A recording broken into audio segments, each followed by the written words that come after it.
Rumours flew that Denny Doherty had secretly fathered Cass Elliott's child, but years later their bandmate uncovered the scandalous truth. The Mamas and Papas became hugely famous for their sweet vocal harmonies. Unfortunately, things behind the scenes were as unharmonious as you could get. Somehow the California Dreamers and their dysfunctional ways pulled Denny Doherty, a nice guy from eastern Canada, into their chaos. The band only spent a couple of years in the limelight, but it would take Doherty the rest of his life to recover from the trauma. Born in November 1940 in Halifax, Nova Scotia, Denny was the last child to enter the Doherty family.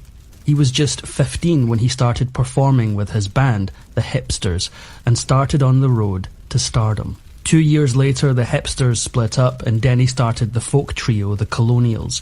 This second band caught the interest of Columbia Records, prompting a name change. Halifax 3 recorded 2 LPs with Columbia and even had a minor hit with The Man Who Wouldn't Sing Along with Mitch. Doherty might have thought he reached the big time, but he had no idea how far he would go.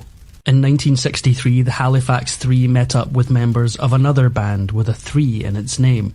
Through the band Big 3, Doherty started a friendship with Cass Elliott. Around this time, he also met musicians John Phillips and his wife Michelle. Denny was in Hollywood, California, when the Halifax 3 decided to call it quits.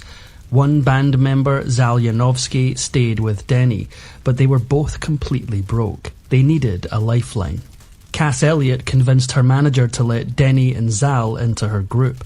They became the Mugwumps, a rock and roll band that mostly did covers. After just one album, the Mugwumps broke up. Yanovsky teamed up with John Sebastian to create the iconic band The Lovin' Spoonful, while Denny joined John and Michelle Phillips in their band, The New Journeymen. Soon enough, they also added Cass Elliott to the band and became the Mamas and the Papas. John Phillips didn't fully support Elliott's place in the band. He thought she sang too low and that her weight would negatively impact the success of the band. After this stressful start, Doherty and his bandmates tried to move forward. The group had a successful audition for Lou Adler of Dunhill Records. They signed a contract stipulating that over the next 5 years they'd record 2 albums per year. But there was still a snag. John Phillips still had a problem with Cass Elliott joining the band. In a situation that must have been excruciating for Denny, it came down to a vote whether Elliott would stay or not. In the end, Denny voted against his friend John, as did Adler and John's own wife, Michelle. Before releasing their first album with Dunhill Records, the Mamas and the Papas put out a single called California Dreamin', with Denny on lead vocals. He had no idea just how big this song would be. It took a while, but California Dreamin' would eventually be crowned the #1 song of 1966 in Billboard's year-end survey. With songs like California Dreamin' and Monday Monday, the Mamas and the Papas' first album, If You Can Believe Your Eyes and Ears, was a huge hit. Of course, everyone wanted to know if they could follow it up with another success. While with the Mamas and the Papas, Doherty began a secret affair with Michelle Phillips. Not only was she a bandmate, but she was also the wife of a man whom Doherty considered a friend.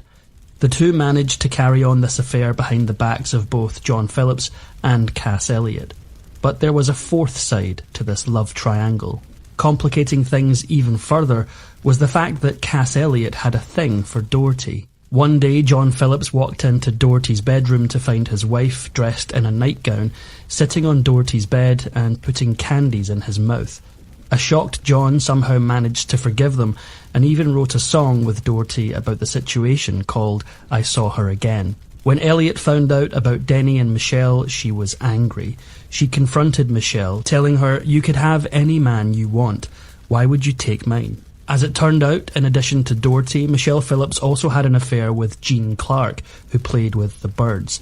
This revelation came out while the group was recording their second album.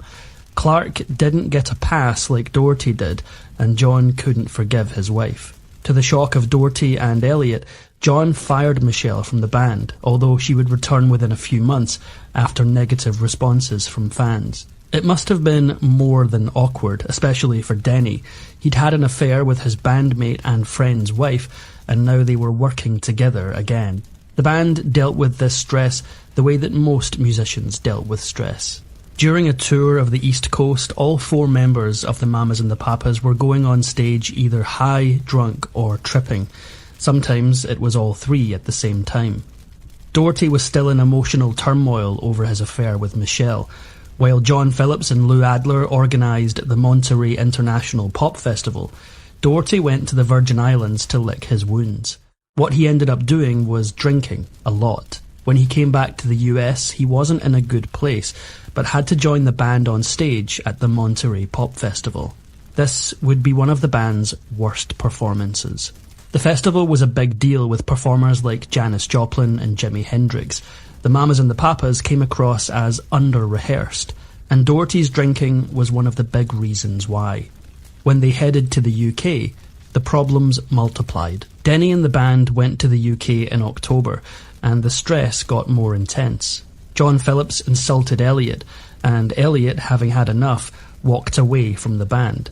It looked like the Mamas and the Papas couldn't work through all of their dysfunctions. In February 1968, they made it official. The band called it quits. Michelle Phillips reacted to the split by starting her acting career, and Elliot rebranded herself as Mama Cass and released a successful solo album in 1968. John Phillips followed her lead with his own album in 1970. Doherty's solo album was What You Gonna Do in 1971. But he wasn't completely separated from his bandmates. Both Michelle and Cass lent their voices to the record. Even after all they'd been through, Elliot still carried a torch for Doherty. Maybe it was a last-ditch effort that drove her to propose to him. Doherty declined. He later admitted, "She weighed 300 pounds and I wasn't enough of a man to get past that." Elliot may have been consoling herself with a belief that Doherty just wasn't ready for marriage, but she soon had to face the truth. It turned out that he was ready for marriage, just not with her. On October 2nd, 1971, Doherty walked down the aisle with one of the background singers on his album. He and Linda Woodward would later have a daughter. By marrying Woodward, Doherty had broken Elliot's heart, but her heart wasn't in good shape to begin with. On July 29th, 1974, after a 24-hour partying spree in London, Elliot died in her sleep after suffering a heart attack. The loss devastated Denny. At the funeral, he was consoled by John and Michelle Phillips. Shortly after Elliot's death, Doherty got a call from John Phillips. He'd joined forces with pop artist Andy Warhol to write a musical called Man on the Moon, and they had a part for Doherty, playing an evil doctor. In addition to writing the script, Phillips was also going to be one of the main actors. Before Man on the Moon even opened, Phillips was pulled from the cast and Doherty had to replace him. There was huge hype about this production. Doherty really had to deliver. It's not clear if it was due to the last-minute changes of personnel that made opening night a disaster, but a disaster it was.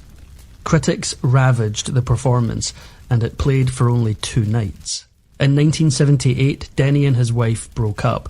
That same year, he said "I do" to a teacher named Jeanette. This was the marriage that stuck. With a new and supportive wife at his side, Denny was ready for the next stage of his life. In 1982, John Phillips contacted Denny about recreating the Mamas and the Papas. They replaced Michelle with John's daughter, Mackenzie, and replaced Cass Elliot with Elaine Spanky McFarlane. They were now the new Mamas and the Papas. The first performances in March 1982 received great reviews, but the band stopped performing when they realised they weren't making any money. In 1985, they regrouped and embarked on a world tour, which was more successful. When Phillips and his daughter started using narcotics and booze, their performances went downhill. On a couple of occasions, the audience booed the band off the stage. This seemed like a flashback to a difficult time in Doherty's life. He wasn't going to go through it again. In 1987, he walked away from the new Mamas and Papas. Afterwards, he produced a play which he called Dream a Little Dream, the nearly true story of the Mamas and the Papas. This off-Broadway play told the story of the early years of the band, and it didn't try to hide the scandals. Doherty then spent 8 years voicing the Canadian children's series Theodore Tugboat. His life was on a positive path, and then it came to a crashing halt. With his second wife, Jeanette, Doherty had another daughter and a son. The second marriage lasted 20 years until Jeanette received a diagnosis of ovarian cancer and died in 1998. It was another painful drama in Doherty's life. It seemed like a good time to go home. In 1999, he performed in the CBC television series Pit Pony, which is a series about the men who work in the mines of Nova Scotia, the same province that Denny grew up in. Several years later, around late 2006, Michelle Phillips had heard that Doherty was having surgery and paid him a visit to offer moral support. She said that this time together was like most of their times together since the breakup of the Mamas and the Papas. They kept things friendly. The surgery Doherty needed was for an abdominal aortic aneurysm. He survived the surgery with one setback. He now suffered from kidney failure.